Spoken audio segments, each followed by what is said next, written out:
কুষ্টিয়ার লাহিনী বটতলায় অজ্ঞাত দুজন যাত্রী ভ্যান চালক নাসির শেখের মাধ্যমে হামিদুল ড্রাইভারের বাড়িতে কাগজে মোড়ানো একটি পার্সেল পাঠায়, কিন্তু হামিদুল ড্রাইভার পার্সেলটি তার না বলে সেটি গ্রহণের অস্বীকৃতি জানায়। পরে ভ্যান চালক আবার বটতল মোড়ে ফিরে এসে জনসম্মুখে কার্টন খুলতে ভয়াবহ বিস্ফোরণের শিকার হন ভ্যান চালক নাসির শেখ।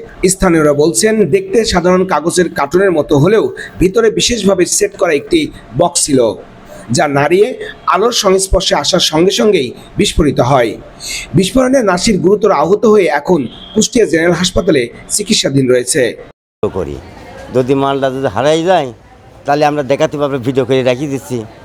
তে খুললাম, খোলার পরে তো আবার খুলতে পারছি না, টেপ মানে কেঁচিতে কাটলাম, কাটার পরে জিনিসটা থুয়ে দিলাম। আর একজন আবার ঢাকনাটা তুলেছে, যেই ঢাকনা তুলেছে আমি খালি একবারে তাকায় দেখলাম এত একটা কৌটা, আর ধাম দিয়ে বাসটা করে দিল।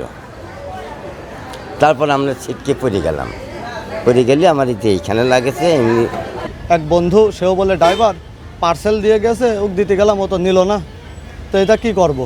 তাহলে কী করবা, তোমার কাজ রয়েছে, এখন দেখো বলছে তাহলে পরের জিনিস আমরা খুলে দেখি, কারণ এখন সময় খারাপ, কোন কী হবে না হবে, ঠিক আছে। তো নিয়ে এসে এখানে বসে খোলার চেষ্টা করছে। তো আমি বললাম তুই খোলার আগে আমরা ভিডিও করি, কারণ দেখা যাচ্ছে এর ভিতর মূল্যবান কোনো গিফট রয়েছে, পরে দেখা যাচ্ছে হারাটারা গেছে, তখন আমাদের দোষারোপ করবে। এই জন্য আমি এবার ক্যামেরা চালু করে আমি ভিডিও করছি, আর উনি খুলতে তারপরে ভিডিওর মধ্যেই উনি খোলার পরেই মানে বিকট শব্দে যে বাস্ট করে। এ বিষয়ে জানতে চাইলে হামিদুল ড্রাইভার বলেন, আমাকে মারার জন্যই এ ধরনের পার্সেল পাঠিয়েছে আমারই বন্ধু সেউরিয়ার আমিন ও হালচার তৌফিক। বেশ কিছুদিন ধরে তারা বিনা কারণে আমার ও আমার বাবা মার নামে মামলা করে এবং আমাকে মারার জন্য হুমকি দিয়ে আসছে।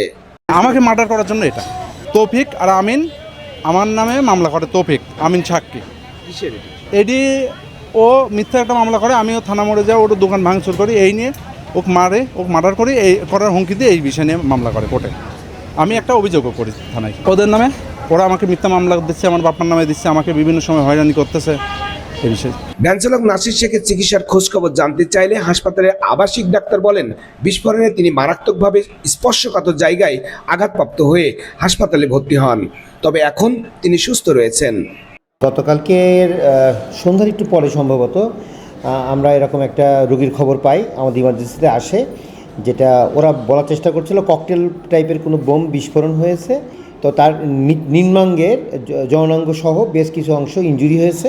এই ঘটনায় পুলিশ প্রশাসন বলেন, বক্সটির ভিতরে কী ধরনের ডিভাইস ছিল এবং কে বা কারা এটি পাঠিয়েছে তা উদ্ঘাটনের তদন্ত চলছে। পাশাপাশি আশেপাশের সিসি ফুটেজ সংগ্রহ করে অজ্ঞাত ব্যক্তিকে শনাক্তর চেষ্টা চালানো হচ্ছে।